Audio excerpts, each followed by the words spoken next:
Doit-on encore présenter Amélie Nothomb, celle qui signe en cette rentrée littéraire son 31e roman, celle qui a obtenu en 1999 le Grand Prix de l'Académie française pour son livre Stupeur et tremblement, et tout récemment le prix Renaudot pour Premier sang, consacré à la vie de son père. Avec le livre des sœurs, publié chez Albin Michel, elle plonge de nouveau dans le roman familial. Mais ici, il prend des allures de conte noir à la simplicité trompeuse. Elle fait en effet le choix de peu de moyens, d'une sobriété dans la narration, pour mieux éclairer les relations de deux sœurs, Tristan et Laetitia. L'une et l'autre sont inséparables, et plus que ça même, elles s'aiment absolument, loin du regard de leurs parents indifférents. Amélie Nothomb signe un roman d'amour sororal, celui qui permet tout, qui conjure les mauvais sorts et console de la solitude. Ensemble, elles grandissent et deviennent adultes, forment un groupe de rock, s'éloignent pour mieux s'écrire et ne jamais se perdre. Nous avons discuté toutes les deux de ces sœurs amies, tout comme Amélie l'est dans la vie, avec la sienne, Juliette Nothomb. Je suis Agathe Le Taillandier et bienvenue dans Infusion.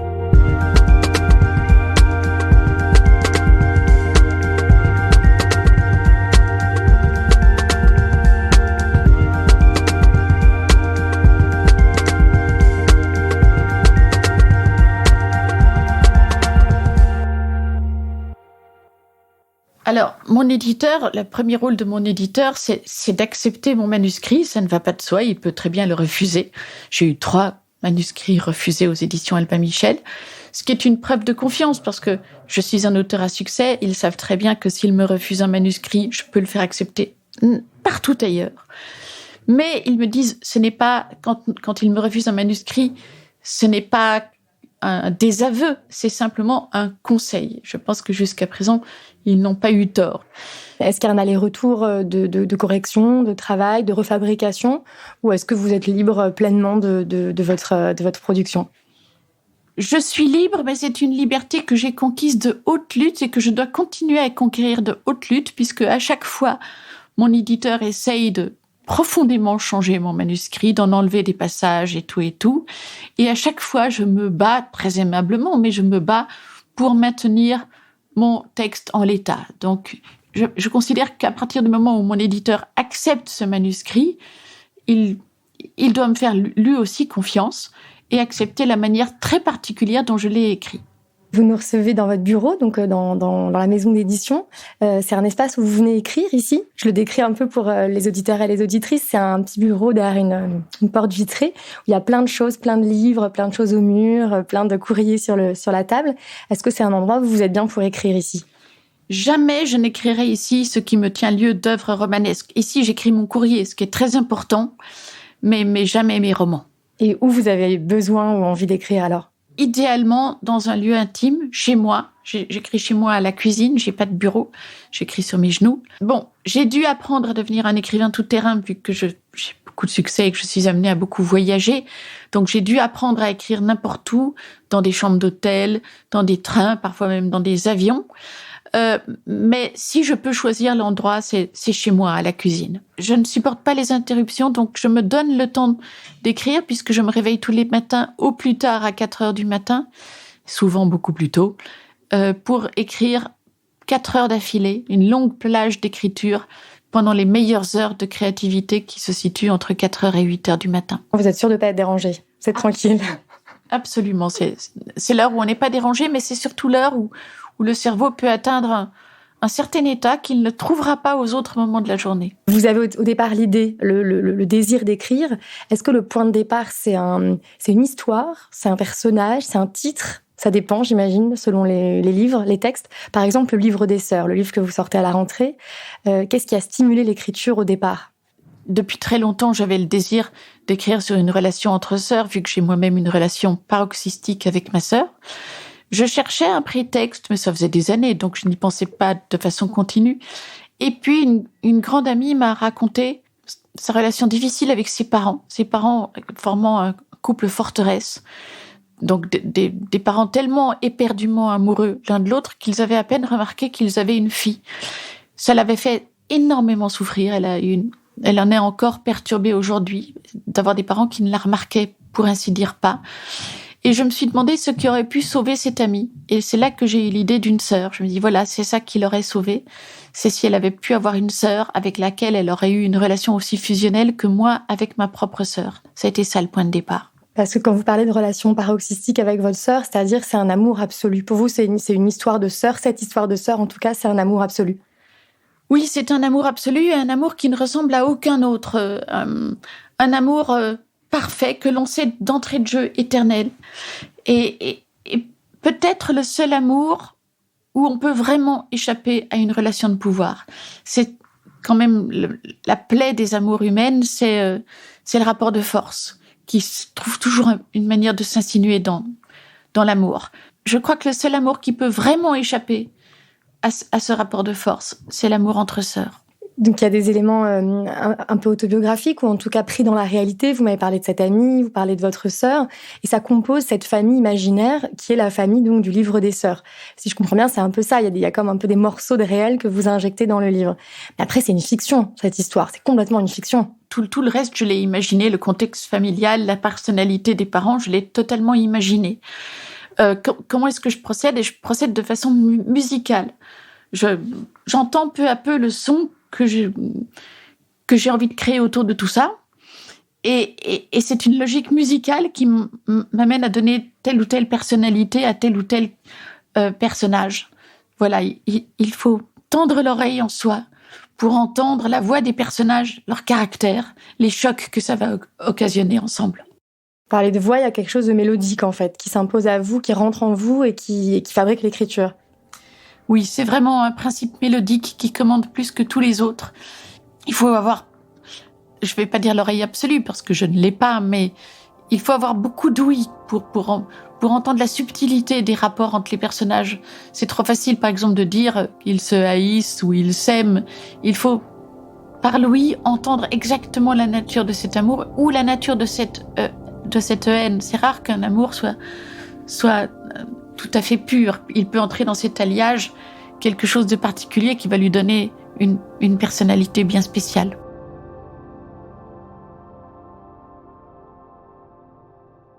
Donc si on s'intéresse un peu à Tristan, donc le personnage, enfin une des deux jeunes filles, une des deux sœurs, c'est la première qui apparaît dans la famille avant d'être donc rejointe par la petite sœur.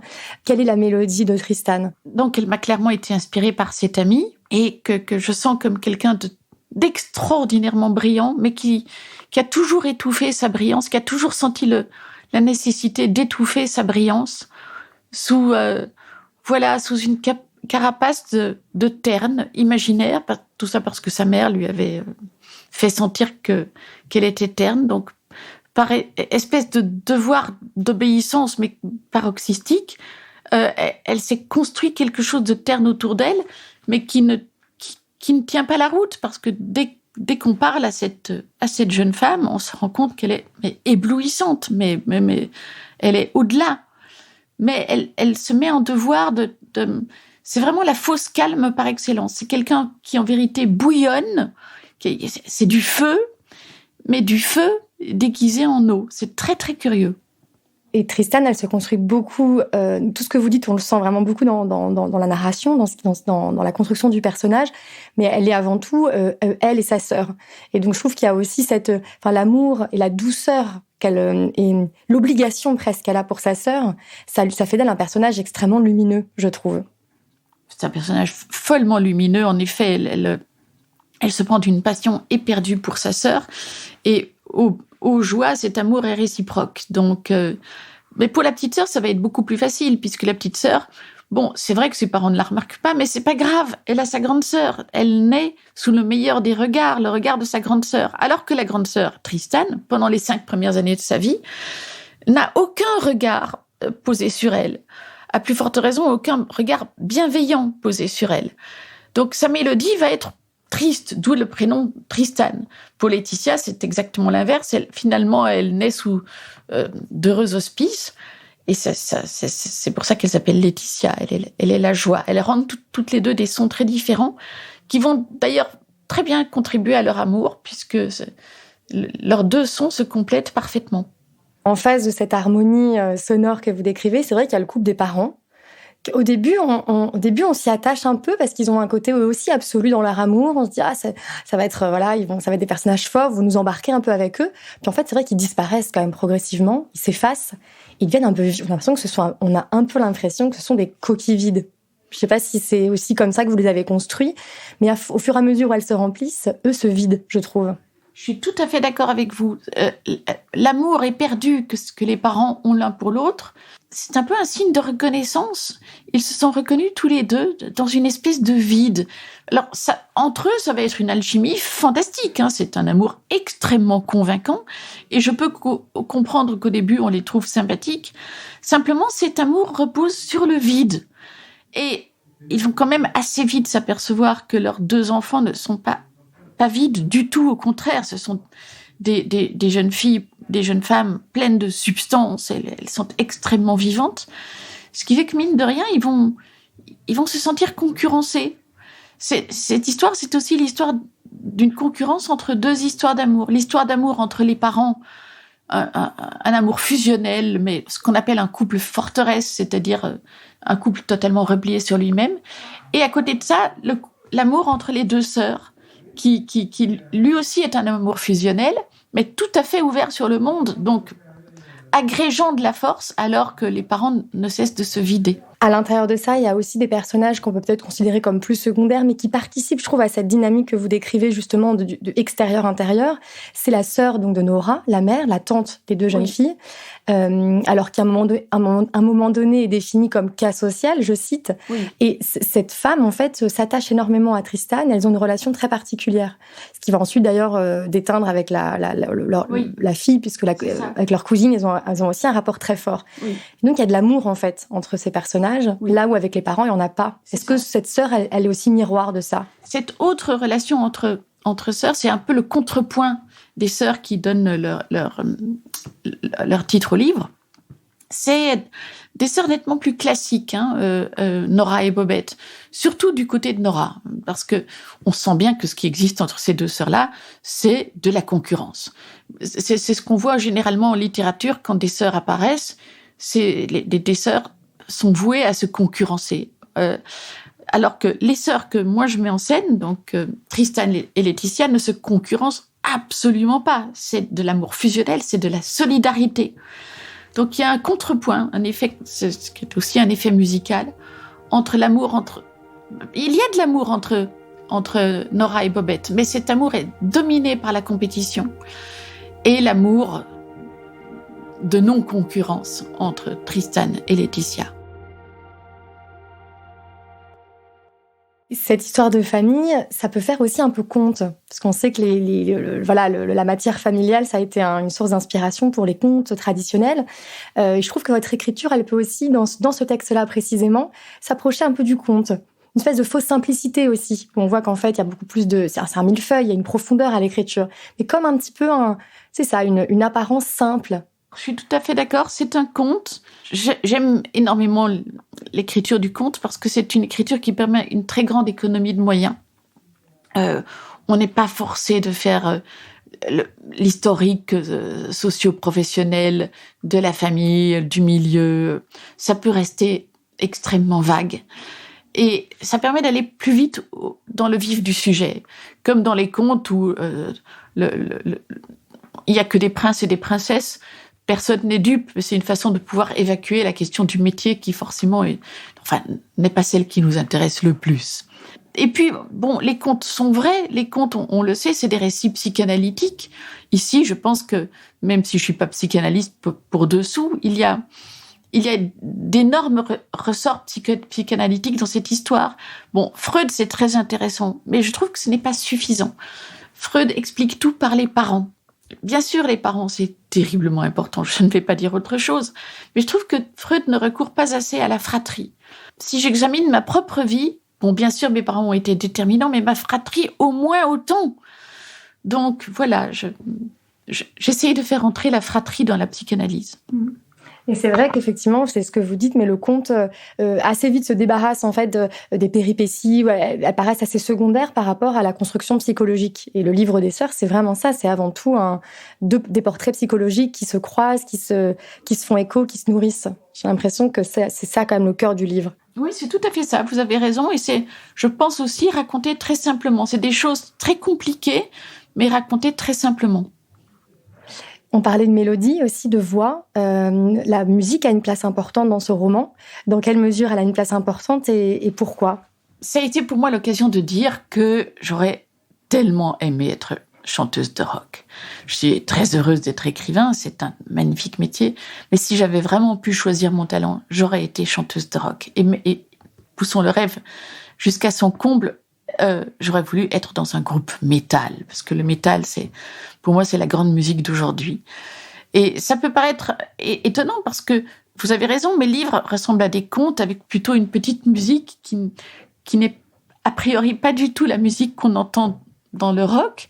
Mais je pense qu'il y a une dissonance intéressante sémantiquement entre ce rock qui est la conviction des héroïnes et qui participe énormément à leur caractère, en particulier au caractère de Laetitia, et ma musique à moi qui est plus une petite musique de chambre. Le contraste entre les deux crée un effet intéressant, de même que je raconte des histoires d'une extrême gravité. Si vous regardez mes histoires en général, elles ne sont vraiment pas drôles, elles sont même absolument terribles, absolument tragiques, mais elles sont racontées avec tellement de légèreté que la plupart du temps, les lecteurs rient, on n'en sort pas du tout détruit.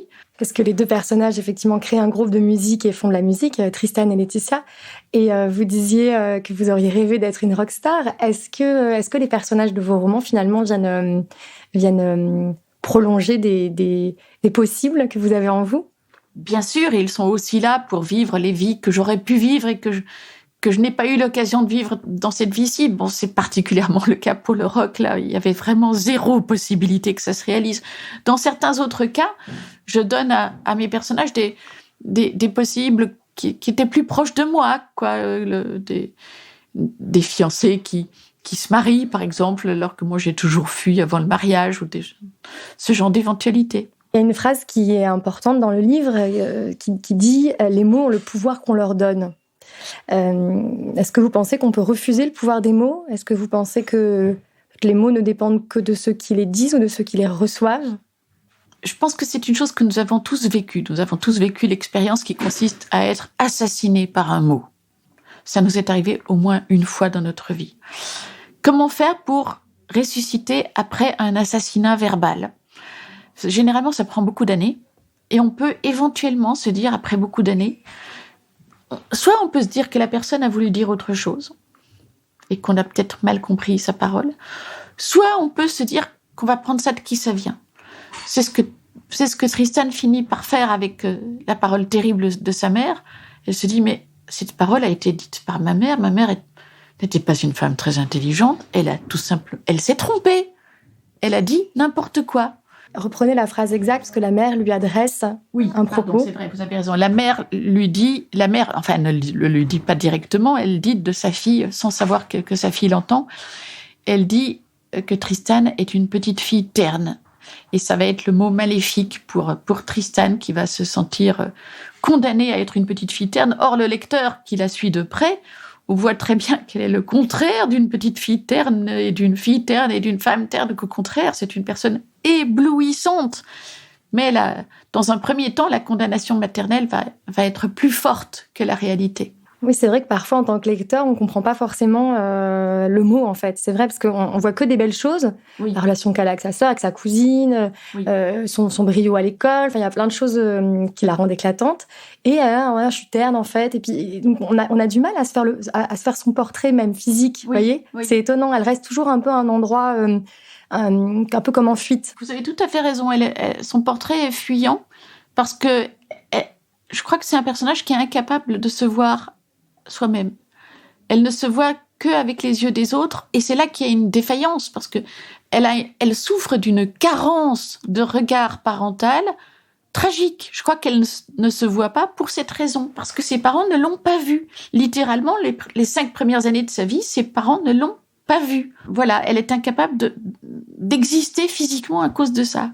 Il va falloir qu'elle grandisse, qu'elle atteigne l'amour, parce qu'elle l'atteint finalement, et pas seulement avec sa sœur, mais aussi avec sa sœur, pour qu'enfin elle ait une réalité physique. Donc il y a aussi une dimension dans votre livre, je trouve, de récit d'émancipation. Tristan, elle s'émancipe. Il y a aussi cette ascension du personnage. Vous avez tout à fait raison. C'est le récit d'une émancipation. Et c'est aussi d'une émancipation à deux, puisque les deux sœurs, quelque part, sont prisonnières. Elles ont toutes les deux les mêmes parents qui les regardent pas.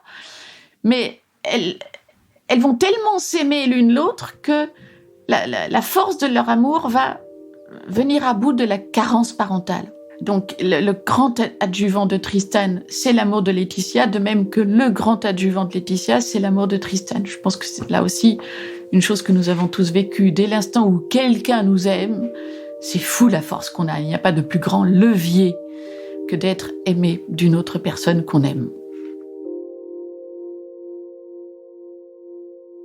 Il y a des belles pages plutôt au début du roman. En fait, Tristan s'occupe beaucoup de sa petite sœur et donc a un peu un rôle de maman. Donc elle va avoir tous les gestes du quotidien, notamment la coucher, la regarder dormir. Elle restait là, à guetter le visage de l'endormie, essayant d'imaginer ce que cachaient les paupières si joliment baissées, de partager la pâmoison de la ravissante bouche entr'ouverte. Parfois, la petite bougeait ses poings fermés. Tristan imitait ses gestes dans l'espoir de la rejoindre. Il pouvait lui arriver de siester aussi. Venait alors ce moment exquis entre tous, se réveiller ensemble. Échapper de concert au charme, se sentir à la fois alourdi et amélioré, empesé d'une charge de douceur et étreindre la sœur dans le même état que soi, saisissement conjoint de l'autre et de l'identique. Un tel instant se savourait très longtemps. Je crois que dans ce passage, on entend ce qu'on décrit là, vraiment cet amour aussi qui adoucit, cet amour qui fait se reposer le corps. Mais oui, l'amour bien vécu, comme ça peut être le cas pour deux sœurs, enrichi d'une charge de douceur qui est à prendre dans tous les sens du terme. C'est la douceur d'un sentiment, mais même une douceur physique, la douceur d'un sommeil partagé. Qu'est-ce qu'il y a de plus merveilleux que de dormir avec sa sœur? Je parle en connaissance de cause. J'ai dormi avec ma sœur jusqu'à mes 17 ans. Vous vous rendez compte que quand j'ai eu 17 ans, les parents ont quand même dit non, ça serait pas mal que ses sœurs aient chacune leur chambre. Ce qui était pas mal non plus, c'était une forme de liberté conquise, mais en même temps, je garde une nostalgie de ces très longues années où j'ai dormi avec ma sœur, ou plutôt où je n'ai pas dormi avec ma sœur, parce que j'ai toujours eu un très grave problème d'insomnie, que ma sœur n'avait pas. Donc je ne compte plus le nombre de nuits où j'ai eu l'impression de dormir du sommeil de ma sœur. Elle dormait pour nous deux. Est-ce que c'est un livre que vous auriez pu écrire plus tôt, ou est-ce qu'il vient aussi à un moment de votre vie, de votre lien familial particulier? Je ne sais pas si j'aurais pu l'écrire plus tôt. Ce n'est pas nouveau que j'aime ma sœur, mais bon, maintenant je suis en vie depuis un certain nombre d'années, donc voilà un amour qui a fait ses preuves. Il est aussi vieux que moi. Et peut-être parce que nous avons toutes les deux perdu notre père il y a 2 ans, ma sœur et moi, peut-être que cet amour est encore plus important maintenant, parce que nous ne sommes pas encore tout à fait orphelines, nous avons encore une mère, mais peut-être que nous voyons s'approcher le temps où nous n'aurons plus que l'une l'autre et que nous aménageons notre vie d'orpheline future. Est-ce qu'il a été difficile à écrire? Ça a été très agréable à écrire. Bon, c'était terrible de décrire la souffrance, la vraie souffrance de Tristan. Tristan est vraiment une personne qui souffre énormément. Mais comme cette souffrance allait vers une rédemption, il y avait aussi quelque chose de très jouissif à creuser cette souffrance pour aller jusqu'au moment, justement, où la rédemption devenait possible. Je terminerai avec une question plus sur le rapport à l'écriture en général. Est-ce que vous conseilleriez à un jeune auteur, une jeune autrice qui commence à écrire, de s'attaquer à un matériau aussi intime que la famille? Est-ce que vous trouvez que c'est un bon réservoir d'histoire, de narration? Pourquoi pas, mais ce sont des thèmes extrêmement riches, mais il faut surtout pas s'imaginer qu'ils sont faciles. Le grand danger d'un thème qui tombe à ce point sous le sens, qui est à ce point à notre portée, c'est justement de le gâcher pour excès de facilité. Je leur conseillerais plutôt, oui, on peut faire ses classes dessus, mais de garder ses classes pour soi et d'y revenir plus tard, quand la maturité est venue. Je pense qu'une personne très jeune va plutôt se servir d'une telle confession pour régler ses comptes. Ah, maman était méchante à ce moment-là. Bon, c'est pas le but. Le but, c'est pas de régler ses comptes. On n'écrit pas pour ça. On écrit parce qu'on essaye de comprendre, parce que les liens sont compliqués, parce que les personnes sont opaques et que, bien évidemment, on cherche à en savoir un peu plus.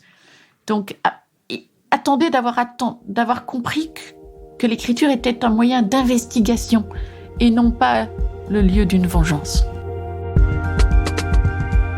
C'était le podcast Infusion de la FNAC en compagnie d'Amélie Nothomb, à retrouver sur le site l'éclaireur.fnac.com. Ce podcast est produit par Louis Créative, l'agence de création de contenu de Louis Média.